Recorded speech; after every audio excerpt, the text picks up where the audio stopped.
Hello and welcome. I'm Rick Newman, Executive Director of the American Museum of Tort Law, with another in our continuing video series of talks with interesting and thoughtful people on timely and important topics in the world of law. Today we are at the intersection of law and medicine, and our guest is noted journalist Trudy Lieberman. She's had a long career as a consumer reporter, working in fact at Consumer Reports, specializing in insurance, healthcare financing, and long-term care. She's the author of 5 books and has won many national awards for her work. Most recently, she is the author of In the Net, The Untold Risks of Hernia Implants, which appears in the March issue of Harper's Magazine and online. It's my great pleasure to introduce Trudy Lieberman. Welcome. Thank you. So what prompted this article? How did it come about? Well, basically, it came about through a tip from Ralph Nader to the publisher of Harper's. Ralph had had a hernia repair at the Shouldice Clinic in Toronto, and that was very successful, and he knew about what they did, and it was a non-mesh repair. So I went over to Harper's one afternoon and had a chat with the publisher, Rick MacArthur, and several editors, and decided, yeah, I do that story. It sounded really interesting, and said yes, and started working on it. And when I started working on it, I realized it was probably the hardest story I have ever done as a journalist. There was really nothing to look at that had gone before. I knew that there had been problems with the transvaginal mesh and that women were suffering from this product, but this was a new product or a different product, and I didn't know that they were really related that much. And I knew at some point I was going to have to deal with the Food and Drug Administration. And I knew that that agency had changed in its receptivity to journalists over the years. It was a much less friendly place for reporters to go and hang out and really try to understand products and regulation. And so I knew I was facing a big challenge, but I accepted it anyway. So, and this really was investigative journalism then? You were really... Yeah. There was nothing that came before it. So what are the untold risks, or what is the untold risk of hernia implants? What are we talking about here? Well, a lot of men, some 16%, suffer from long-term consequences from having a mesh repair. The mesh disintegrates in the body and attaches to various parts inside and causes a great deal of pain for many, many men. And some women also have problems with hernias. All right. Well, let's start with some anatomy. First of all, what is a hernia? It's a bulge in the groin or around the umbilical cord, the area that just protrudes and I guess is painful and sometimes moves into other organs. Yeah, it's through the wall of muscle. Yeah. The underlying tissue kind of gets broken through the wall of muscle. Right. And then what is the mesh and how is that used? Well, the mesh kind of pushes it in. There is a mesh patch that is laid over the area. And the way I understand it, it pushes the tissue back into place. And the problem is that the mesh in many people degrades over time.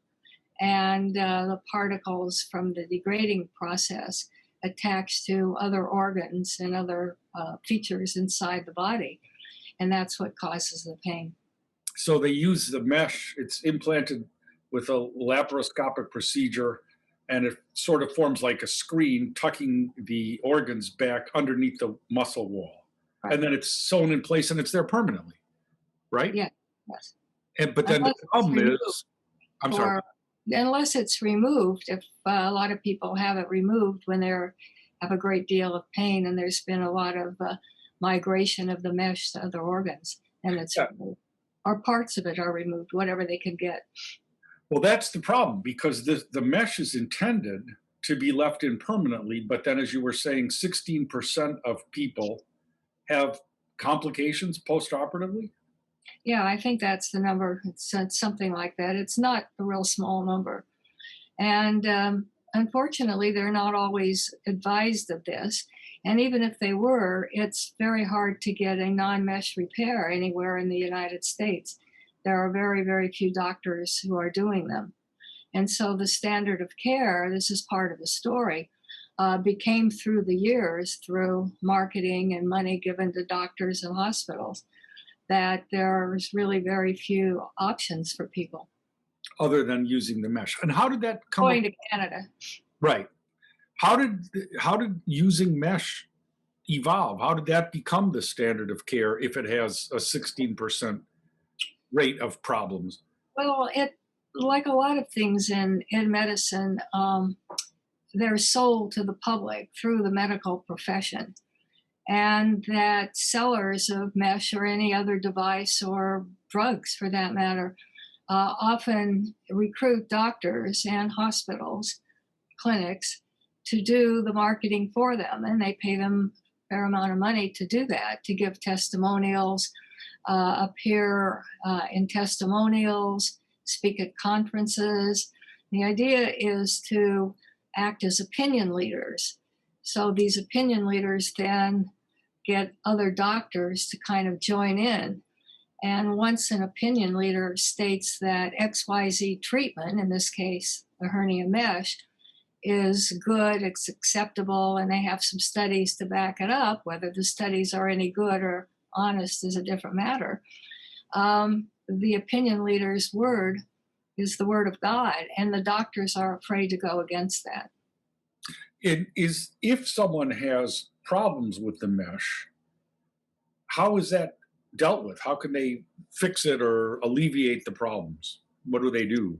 Well, a lot of people have serious problems with pain, and they go to pain clinics, and a lot of them have been told it's all in their head, or they're having psychological problems, or they give them painkillers.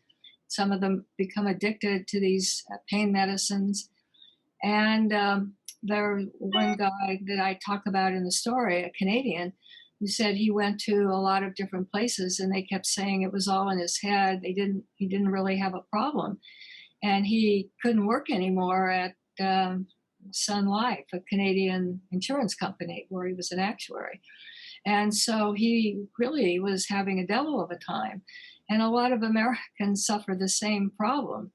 And so they end up in serious situations where they sometimes have lost their jobs or they lose their family situation, and they haven't been able to get help. And so I found a couple of doctors who I spoke with for the story who do non-mesh repairs, and people can go to them and get help. And there are some other ones that do it, but there aren't many in the United States. And that's because the doctors are generally afraid to go against the opinion leaders who have set the standard, that this is the standard of care. And what I saw fairly recently was one of the hospitals, and I can't remember which one it was. I should have printed the tweet and I didn't. Was beginning to give an option to people for a non-mesh hernia repair. And I was wondering whether that's going to begin to be an issue here in the United States, where some hospitals are going to be a little more honest about offering options to the people who come to them. Now, a few minutes ago, you mentioned the FDA. What role has the Food and Drug Administration played? Is there oversight, regulation, recalls? How does that play out?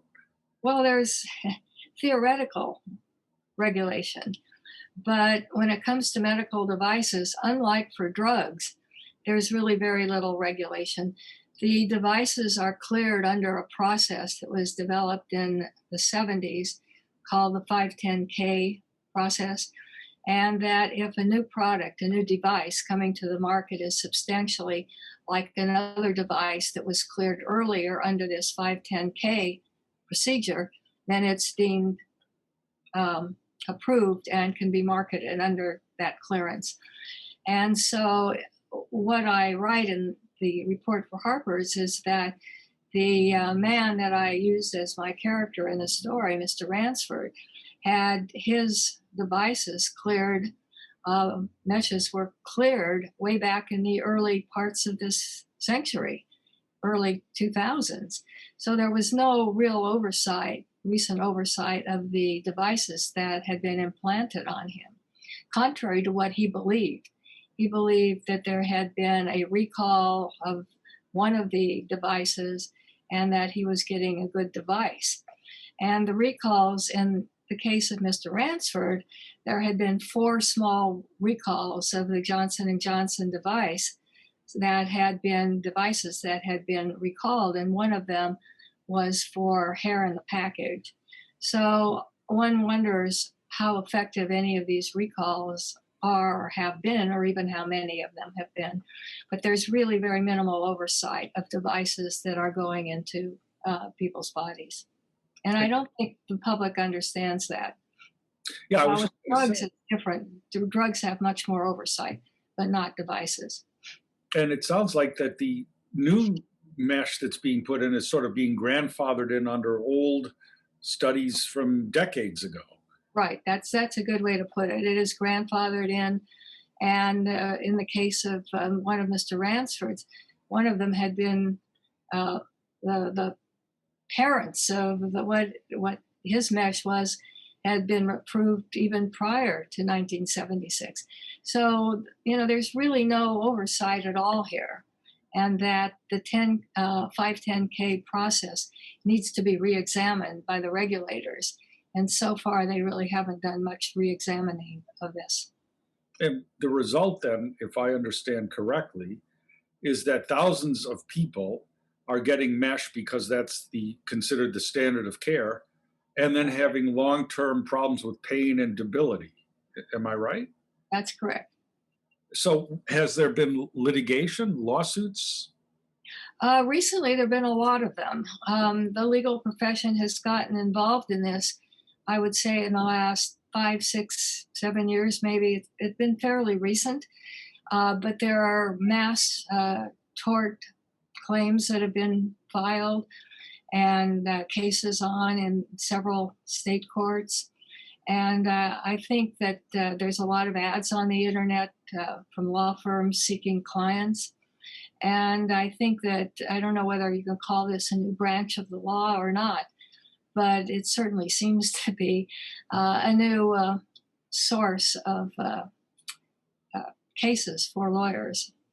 Well, and it may be making a difference because I think you mentioned that at least one hospital is now advertising an alternative with non-surgical mesh hernia repair. So Right. maybe the tide is turning. More, yeah. All right. Well, very interesting. This is a timely article on something that affects lots and lots of American citizens, Okay. some of whom are limping around after hernia repair with mesh. Trudy Lieberman, thank you very much for being here today. Very informative. Please check out the article in the net, The Untold Risks of Hernia Implants, in Harper's Magazine and available at the Harper's website online. And this is noted investigative journalist Trudy Lieberman. Thank you again. Thank you.